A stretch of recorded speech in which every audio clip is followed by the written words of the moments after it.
नमस्ते, अभिवादन आपका इनोसेंट इन्वेस्टर के इस नए वीडियो में आपके लिए डिस्क्लेमर। दोस्तों, आज जब बाजार में भयंकर रिकवरी आई, सब सोच रहे थे कौन आ गया भाई साहब नीचे खरीदने। उसका डेटा हमको साक्ष्य प्रमाण के साथ मिल चुका है।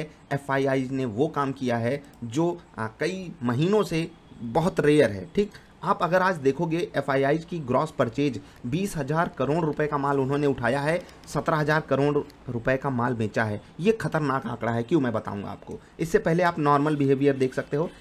डीआईआई ने बिल्कुल ऐसा ही नॉर्मल बिहेवियर दिखाया है। लगभग 6-7-8 हज़ार करोड़ बेचते हैं, 6-7-8 हज़ार करोड़ खरीदते हैं। नेट जो आता है वो आपके सामने यहाँ पर आ जाता है। 633 करोड़ खरीद लिया 15 जून को, 870 बेच दिया 16 को, उसके बाद 880 बेच दिया 17 को, उसके बाद 2680 करोड़ खरीद लिया कब, आज की डेट में 18 तारीख को। अब आप एक चीज़ यहाँ पर जो स्पेकुलेटिव है वो ये है कि आंकड़ा बहुत तगड़े से बढ़ गया। लगभग 3 गुना खरीदारी बढ़ गई, 3 गुना बिकवाली बढ़ गई। ये इन्होंने क्या किया मैं आपको समझा देता हूँ, बहुत ध्यान से समझिएगा। बाजार में ये जो रिकवरी आई, यहाँ पर बड़े स्टॉक्स में उन्होंने अपनी पोजीशन एक्स्ट्रा की है। जो वो मिड कैप और स्मॉल कैप में रैली चल रही थी, वहाँ से उन्होंने अपनी पोजीशन बड़े रूप में काटी है। मैं आपको बता रहा हूँ, ये जो गिरावट आई मिड कैप और स्मॉल कैप इंडेक्स के कारण आई, वो इंडेक्स गिरे भी ज़्यादा। तो जो मैं डिकोड कर पा रहा हूँ, एफआईआई ने वहाँ से अपनी पोजीशन काटी और कहाँ पर आकर पोजीशन बनाए हैं, बड़े स्टॉक्स में, जैसे कि एचडीएफसी बैंक हो गया, या फिर आईसीआईसीआई बैंक हो गया, रिलायंस हो गया, एयरटेल हो गया। समझ रहे हैं। तो मतलब बड़े स्टॉक्स में एफआईआई ने अपनी एंट्री ले ली और इसी कारण इतना बड़ा इनको ट्रांजैक्शन करना पड़ा। जब आप रिकवरी दिखाओगे बड़े इंडेक्स में, तो छोटे इंडेक्स भी पीछे पीछे भागेंगे। आप जब निफ्टी मिड कैप को देखोगे, वो भी रिकवर किया है, लेकिन वहाँ पर एफआईआई से ज़्यादा सपोर्ट कौन दे सकता है? रिटेल इन्वेस्टर, क्योंकि वहाँ पर कम क्वांटिटी के साथ भी स्टॉक को ऊपर लेकर जाया जा सकता है। लेकिन जब आप एक बड़े क्वालिटी स्टॉक को ऊपर ले जाना चाहोगे, तो आपको बड़ी खरीदारी की जरूरत पड़ती है, जो एफआईआई ने की है। बड़ा पैसा उन्होंने लगाया है। डीआईआई ने लगभग 500 करोड़ 600 करोड़ रुपए के आसपास की खरीदारी की है। आज दोनों का डेटा पॉजिटिव आया है, लेकिन स्पेकुलेटिव बहुत है। और ये जो मोमेंटम आया, ये प्योरली एक ट्रैप था।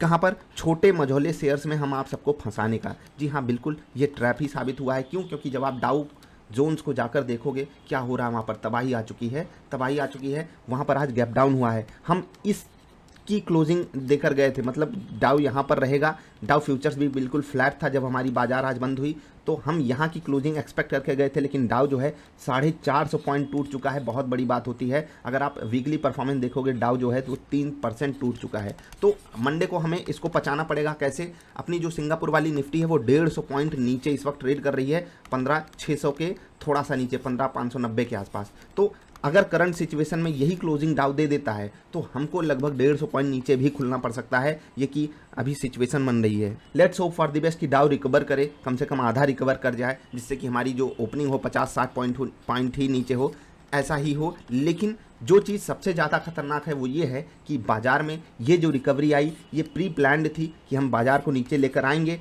अच्छे क्वालिटी के स्टॉक्स को खरीद लेंगे, बुरी क्वालिटी के स्टॉक को यहाँ बेचेंगे, अच्छी क्वालिटी के स्टॉक को यहाँ खरीदेंगे और हमारा काम हो जाएगा। उनकी खरीदारी को देखकर आपको लालच नहीं करनी है बाजार में। नहीं, बाजार रिकवर कर गई, जैसे कि आपको सो कॉल्ड एक्सपर्ट्स बताते हैं कि चलो भैया यहाँ पर अपनी तेजी की पोजीशन बनाए रखो, इस लेवल के नीचे तेजी की पोजीशन काट देना। ये नहीं करना चाहिए। वो आपको बता भी देंगे कि आउट ऑफ मनी का कॉल खरीद लो या पुट खरीद लो। ऐसे थोड़ी काम चलता है। अगर हमको आउट ऑफ मनी का कॉल पुट ही खरीदना हो, तो हम अपनी पोजीशन हेज करके चल रहे हैं। तो मुझे आप जैसे एक्सपर्ट की ज़रूरत क्या है? जब मैं हेज कर रहा हूँ तो आपकी ज़रूरत क्या है? मुझे खुद पता है मैं क्या कर रहा हूँ। हेजिंग का मतलब क्या होता है? कि मुझे और किसी की ज़रूरत ना पड़े, इवन अपनी भी जरूरत ना पड़े। ग्लोबल मार्केट क्या कर रही है हमें कोई मतलब नहीं। ग्लोबल मार्केट जो मैं चाहता हूँ वो की तो ठीक है, नहीं चाहता तो मुझे वही नुकसान दे पाएंगी जो मैंने पहले से ही डिफाइन करके रखा है। बाकी जो संकेत हैं भाई साहब, वो बड़े खतरनाक आए हैं। ये मोमेंटम देखकर डर लग गया, क्योंकि कैसे एसजीएक्स निफ्टी ऊपर खुल के इतनी भयंकर सेलिंग का शिकार हो सकता है। हमारे लिए ग्लोबल संकेत न्यूट्रल थे, उसके बावजूद हमने ये तांडव देखा। उसके बाद वही उसी संकेत में हमने ये खरीदारी देखी। तो रिटेल इन्वेस्टर, अपनी ताकत को पहचानो। आपकी ताकत ये है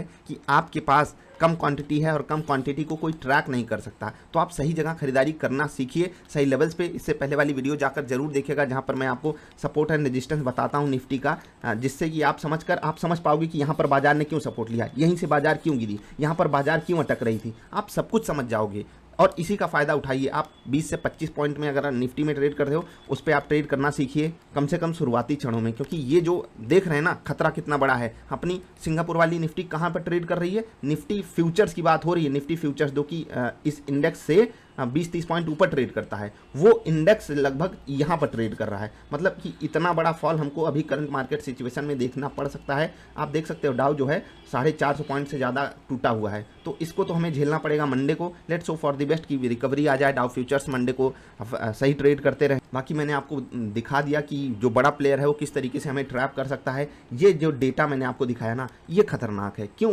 देखो, आपको बाइंग दिखेगी, आप कहोगे नहीं नहीं मैं बाइंग देख कर जाऊंगा। कहाँ पर वो बाइंग कर रहे हैं ये भी देखिए। वो फ्यूचर्स जो है वो वहाँ पर अनवाइंडिंग खूब किए हैं, मतलब कि इंडेक्स में उनकी पोजीशन शॉर्ट है, स्टॉक में वो मजबूती करके गए हैं। तो ये सब चीज़ें आपको डिकोड करनी पड़ेंगी, अदरवाइज आप गलत डिसीजन लेकर बैठोगे।